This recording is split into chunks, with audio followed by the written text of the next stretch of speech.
ನಮಸ್ಕಾರ ಐನ್ಯೂಸ್ಗೆ ಸ್ವಾಗತ. ನಾನು ಅರ್ಚನಾ. ವಿಜಯಪುರದಲ್ಲಿ ಒಬ್ಬ ನೋಂದಣ ಅಧಿಕಾರಿ ಕನಿಷ್ಠ ಪಕ್ಷ 9 ವರ್ಷ ನೋಂದಣಿ ಆಗಿದ್ದು ಇದು ಇತಿಹಾಸವೇ ಇದೆ. ಇಷ್ಟು ವರ್ಷ ಇಲ್ಲಿ ಇರಲು ಏನ್ ಕಾರಣ? ಇದರ ಹಿಂದೆ ಯಾರು ಸಪೋರ್ಟಿವ್ ಆಗಿದ್ದಾರೆ? ಇದಕ್ಕೆ ರಾಜಕೀಯ ಇಚ್ಛಾಶಕ್ತಿ ಇದೆಯಾ ಎನ್ನುವುದನ್ನ ಬರುವ ದಿನಮಾನಗಳಲ್ಲಿ ಬಹಿರಂಗ ಮಾಡುತ್ತೇನೆ ಎಂದು ಮಾಜಿ ಸಚಿವ ಅಪ್ಪಾಸಾಹೇಬ್ ಪಾಟೀಲ್ ಶೆಟ್ಟಿ ಮಾಧ್ಯಮದ ಮುಂದೆ ತಿಳಿಸಿದ್ದಾರೆ. ನಗರದ ಖಾಸಗಿ ಹೋಟೆಲ್ನಲ್ಲಿ ನಡೆದ ಮಾಧ್ಯಮಗೋಷ್ಠಿಯಲ್ಲಿ ಮಾಜಿ ಸಚಿವ ಅಪ್ಪಾಸಾಹೇಬ್ ಪಾಟೀಲ್ ಶೆಟ್ಟಿ ಮಾತನಾಡಿ, ಇಡೀ ರಾಜ್ಯದಲ್ಲಿ ವಿಜಯಪುರ ಜಿಲ್ಲೆಗೆ ತಿರುಗಿ ನೋಡುವಂತಹ ಪ್ರಕರಣಗಳು ನಗರದಲ್ಲಿ ನಡೆಯುತ್ತಿದೆ.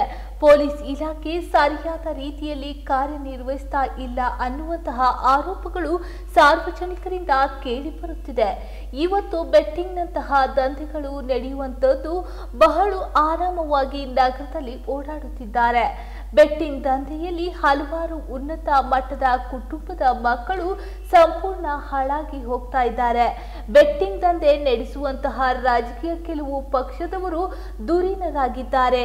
ಹೀಗಾಗಿ ಅವರಿಗೆ ಅಧಿಕಾರಿಗಳು ಕ್ರಮ ತೆಗೆದುಕೊಳ್ಳಲಿಕ್ಕೆ ಹಿಂದೆ ಮುಂದೆ ನೋಡ್ತಾ ಇದ್ದಾರೆ. ಪೊಲೀಸ್ ವರಿಷ್ಠ ಅಧಿಕಾರಿಗಳು ಇದಕ್ಕೆ ಗಮನ ಹರಿಸಿ ತಪ್ಪಿತಸ್ಥರಿಗೆ ಗೂಂಡಾ ಆಕ್ಟ್ ಪ್ರಕಾರ ಕ್ರಮ ಕೈಗೊಳ್ಳಬೇಕೆಂದು ಅಧಿಕಾರಿಗಳಿಗೆ ಒತ್ತಾಯಿಸಿದರು. ಇಡೀ ರಾಜ್ಯದಲ್ಲಿ ಬಿಜಾಪುರ ಜಿಲ್ಲೆಗೆ ತಿರುಗಿ ನೋಡುವಂಥ ಪ್ರಕರಣಗಳು ಬಿಜಾಪುರ ನಗರದಲ್ಲಿ ಜಿಲ್ಲೆಯಲ್ಲಿ ನಡೀತಾ ಇದೆ. ಪೊಲೀಸ್ ಇಲಾಖೆ ಸರಿಯಾಗಿ ರೀತಿಯಲ್ಲಿ ಕಾರ್ಯನಿರ್ವಹಿಸ್ತಾ ಇಲ್ಲ ಅನ್ನುವಂಥ ಆರೋಪಗಳು ಸಾರ್ವಜನಿಕರಿಂದ ಕೇಳಿಬರ್ತಾ ಇದೆ. ಇವತ್ತು ಬೆಟ್ಟಿಂಗ್ನಂಥ ದಂಧೆ ನಡೆಸುವಂಥವರು ಭಾಳ ಆರಾಮಾಗಿ ನಗರದಲ್ಲಿ ಓಡಾಡ್ತಾ ಇದ್ದಾರೆ.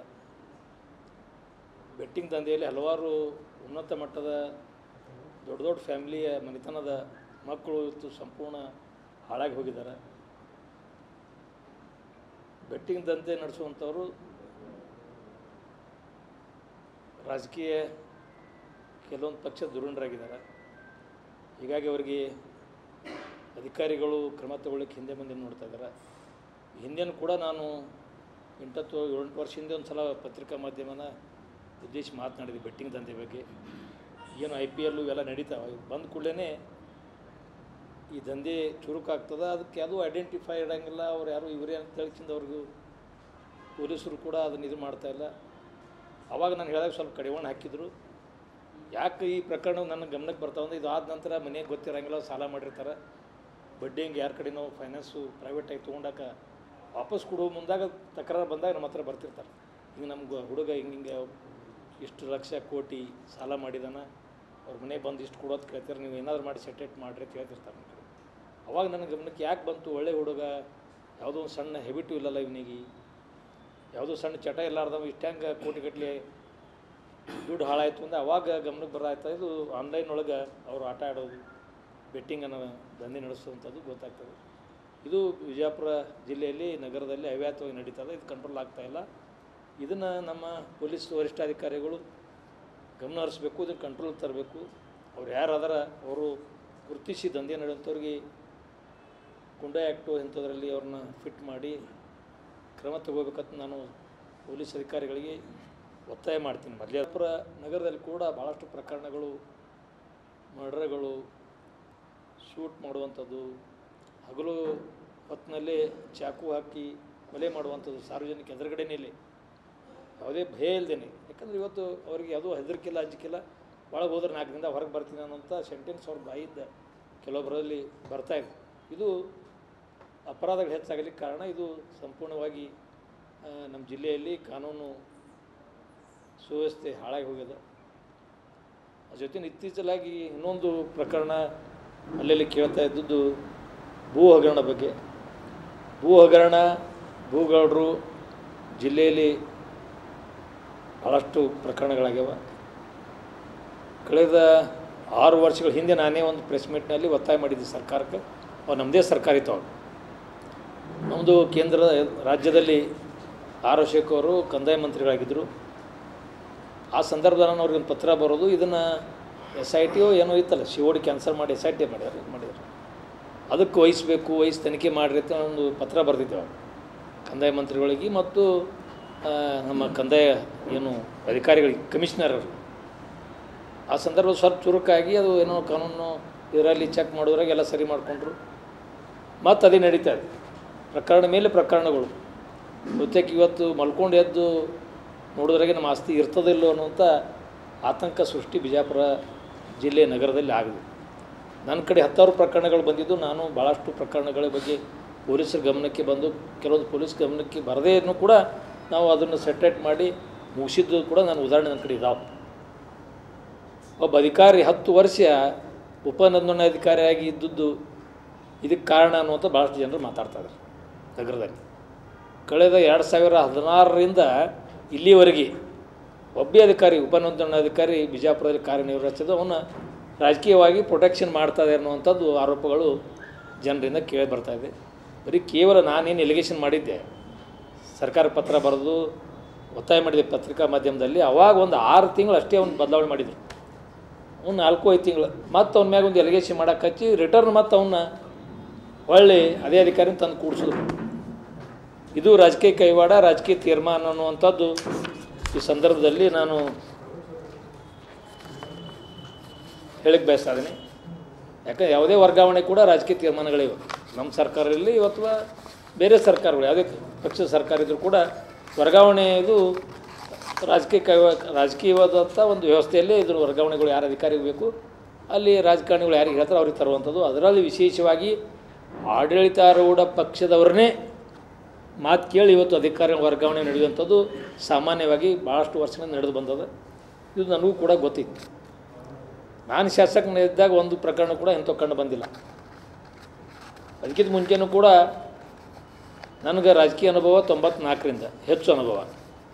94ರಿಂದ 2004ಕ್ಕೆ ನಾನು MLA ಆದೆ, 2008ಕ್ಕೆ ಒಂದು ಸಲ ಆದೆ. ಅವಾಗ ಒಂದು ಪ್ರಕರಣಗಳು ಭೂ ಹಗರಣಗಳು ಯಾವೂ ನಡೀಲಿಲ್ಲ. ಇದು ಭಾಳ ದೊಡ್ಡ ಜಾಲದಿದ್ದು, ಒಬ್ಬರ ಕಡೆಯಿಂದ ಆಗಲಾರ ಕೆಲಸ ಅಲ್ಲ. ನಾನು ಸಬ್ ರಿಜಿಸ್ಟ್ರಿ ಮಾಡಿ ಅನ್ನೋ ತಿಳಕ್ಕೆ ಹೋಗಿಲ್ಲ. ಇದಕ್ಕೆ ಬಾಂಡ್ ರೈಟ್ರು ಶಾಮೀಲಾಗಿರ್ತಾರೆ. ತಹಶೀಲ್ದಾರ್ ಕಚೇರಿಯಲ್ಲಿ ಐಡೆಂಟಿ ಕಾರ್ಡ್ ಮಾಡಿಕೊಡೋರು, ಆಧಾರ್ ಕಾರ್ಡ್ ಮಾಡಿಕೊಡೋರು, ಅವ್ರ ಫೋಟೋಗಳು ತಕ್ಕಂತೆ ಅವ್ರನ್ನ ಮ್ಯಾಚ್ ಮಾಡಿ ಡುಪ್ಲಿಕೇಟು ಅವ್ರಿಗೆ ID ಕಾರ್ಡು ಎಲ್ಲ ತಯಾರು ಮಾಡಿಕೊಡೋಂಥ ಒಂದು ಜಾಲನೆ ಇಲ್ಲಿ ಐತಿ. ಅದರಲ್ಲಿ ಕೂಡ ರೆವಿನ್ಯೂ ಇಲಾಖೆಯವರು ಕೂಡ ಭಾಳಷ್ಟು ಮಂದಿ ಇದರ ಶಾಮೀಲಾಗ್ಯಾರ. ಇದು ನಾನು ಒತ್ತಾಯ ಮಾಡ್ತೀನಿ, ಇದನ್ನು COD ಕೊಡಬೇಕು. COD ಕೊಟ್ಟು ಇಲ್ಲಿವರೆಗೆ ಆದಂಥ ಪ್ರಕರಣಗಳನ್ನು ಸಂಪೂರ್ಣವಾಗಿ ಭೇದಿಸಿ ಯಾರ್ಯಾರು ಆರೋಪಿಗಳಾದ್ರೆ ಅವ್ರಿಗೆ ತಕ್ಕ ಶಿಕ್ಷೆ ಆಗಬೇಕು. ಮೂಲ ಮಾಲಕರಿಗೆ ಜಮೀನುಗಳು ಸಿಗಬೇಕು. ಅವ್ರು ಯಾರ್ಯಾರು ಕಳ್ಕೊಂಡಿದ್ದಾರೆ ಅವ್ರಿಗೆ ಮೂಲ ಮಾಲಕರಿಗೆ ಜಮೀನು ಸಿಗಬೇಕು. ಅವ್ರಿಗೆ ಹೆಂಗೆ ತುಡುಗಾದಕರು ಕಂಪ್ಲೇಂಟ್ ಕೊಟ್ಟಿರ್ತಾರೆ, ಹೋಗಿ ಅರ್ಜಿ ಬರೆದಿರ್ತಾರೆ, ತುಡುಗರು ಸಿಕ್ಕ ಕೂಡಲೇ ಕರ್ಕರ್ದು ಬಂಗಾರ ಕೊಟ್ಟಿರ್ತಾರೆ. ಕೆಲವೊಂದು ಒಯ್ದು ಸರ ಬಜಾರ್ಕು ಎಲ್ಲೇ ತುಡುಗಲಿ ಮಾಡಿದ್ದು ಕೂಡ ಒಳ್ಳೆ ರಿಕ್ವೈರಿ ಮಾಡ್ಕೊಂಡು ಅವ್ರಿಗೆ ಒಪ್ಪಿಸಿದ್ದು ಪ್ರಕರಣಗಳನ್ನು ನಾವು ಪೊಲೀಸ್ ಇಲಾಖೆ ಪತ್ರಿಕಾ ಮಾಧ್ಯಮದಲ್ಲಿ ತರೋದು ತೋರಿಸಿದಂಥದ್ದು ನಾವು ನೋಡ್ತಾ ಇದ್ದೀವಿ. ಅದೇ ರೀತಿ ಸಂಪೂರ್ಣವಾಗಿ ತನಿಖೆ ಮಾಡಿ COD ತನಿಖೆ ಮಾಡಿ ಮೂಲ ಮಾಲಕರಿಗೆ ಜಮೀನುಗಳನ್ನು ಅವ್ರಿಗೆ ಹಸ್ತಾಂತರ ಮಾಡಬೇಕು. ತಪ್ಪಿಸ್ತರಿಗೆ ಕಠಿಣವಾದಂಥ ಶಿಕ್ಷೆ ಆಗಬೇಕು. ಇದನ್ನು ನಾನು ಒಂದು 15 ದಿವಸ ಇಲೆಕ್ಷನ್ಗಿಂತ ಮುಂಚೆ ಬಹುತೇಕ ನಮ್ಮ ಜಿಲ್ಲಾ ಉಸ್ತುವಾರಿ ಸಚಿವರು ಕೂಡ ಒಂದು ಪತ್ರಿಕಾ ಸಭೆಯಲ್ಲಿ ಹೇಳಿದರು, ಇದು ನನ್ನ ಕ್ಷೇತ್ರಕ್ಕೆ ಒಬ್ಬ ವ್ಯಕ್ತಿ ಈ ಥರ ಮಾಡಿದಾನ, ಅದು ರೆಡ್ಡಿ ಅನ್ನೋವಂಥ ಹೆಸರು ನಾನು ನೋಡಿದೆ. ಅದನ್ನು ನಾನು ಒಂದು ವಾರದಲ್ಲಿ ಅದನ್ನು ಕ್ರಮ ತಗೊಳ್ಳೋಕೆ ಹೇಳ್ತೀನಿ. ಇದಕ್ಕೊಬ್ಬ ನೋಡಲ್ ಅಧಿಕಾರಿ ನೇಮಿಸ್ತೀನಿ. ಇದನ್ನು ಸಂಪೂರ್ಣವಾಗಿ ವ್ಯವಸ್ಥಿತವಾಗಿ ಇದನ್ನು ಹತ್ತಿಕ್ತೀವಿ ಅನ್ನುವಂಥದ್ದು ನಮ್ಮ ಜಿಲ್ಲಾ ಉಸ್ತುವಾರಿ ಸಚಿವರು MB ಪಾಟೀಲ್ ಸಾಹೇಬರು ಹೇಳಿದರು. ಅದು ಆದ ನಂತರ ಯಾವುದೇ ರಿಸಲ್ಟ್ ಬಂದಿಲ್ಲ. ಅದರ ಪ್ರಕರಣಗಳು ಮತ್ತೆ ಆಗ್ತಾಯಿಲ್ಲ.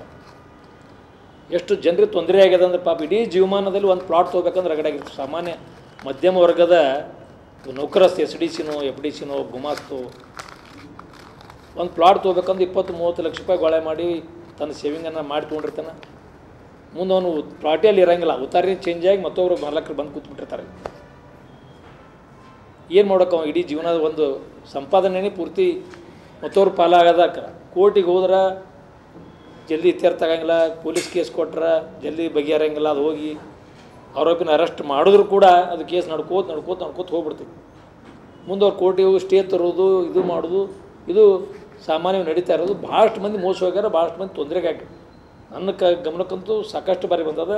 ನಾನು 2000 ಬಹುತೇಕ ನನಗೆ ಡೇಟ್ ನೆನಪು ಬರತ್ತಿಲ್ಲ. ಅವಾಗ ನಾನು ಒತ್ತಾಯ ಮಾಡೋಕ್ಕೆ ಸ್ವಲ್ಪ ಚೇಂಜ್ ಆಗಿತ್ತು. ಸಬ್ ರಿಜಿಸ್ಟ್ರ್ ಚೇಂಜ್ ಮಾಡಿದ್ರು, ಬಂದು ಇಲಾಖೆ ಆಫೀಸ್ನಾಗ ಸ್ವಲ್ಪ ಸ್ವಚ್ಛ ಭಾಳ ಮಂದಿ ಹೇಳಿದ್ರು, ಭಾಳ ಒಳ್ಳೆ ಕೆಲಸ ಮಾಡಿರಿ ಅನ್ನುವಂಥದ್ದು ಮಾತುಗಳು ಆ ಸಂದರ್ಭದಲ್ಲಿ ಬಂದಿದ್ರು. ಅವಾಗ ನಾನು ಮಾಡಿದ್ದೆ ಉಪ ನೋಂದಣಾಧಿಕಾರಿಗಳ ಕಚೇರಿ ಭ್ರಷ್ಟಾಚಾರ ಅನ್ನುವಂಥ ಆರೋಪವನ್ನು ಆ ಸಂದರ್ಭದಲ್ಲಿ ನಾನು ಪತ್ರಿಕಾ ಸಭೆಯಲ್ಲಿ ಮಾಡಿದ್ದೆ. ಈಗ ಅದು ಹುಡುಕಾಡಾತಿ ಜರಕ್ಕೆ ಸಿಗಲಾಗಿದ್ದವು. ಮನೆ ಎಲ್ಲ ನಮ್ಮ ಮನೆಯಾಗ ಡಿಸ್ಕ್ಲೋಸ್ ಮಾಡೋ ಮುಂದೆ ಕೆಲವೊಂದು ಪೇಪರ್ಸ್ ಹಾಳಾಗಿ ಹೋಗ್ಯಾವ. ಅದಕ್ಕೆ ಅವು ಇವತ್ತು ಸ್ವಲ್ಪ ಅಲ್ಲೆಲ್ಲಿ ನಾವು ಹುಡುಕದಕ್ರೆ COD ತನಿಖೆ ನಡೆಸಲು CMಗೆ ಮನೆ ಮೇಲೆ ಕೊಟ್ಟಿದ್ದೆ ನಾವು.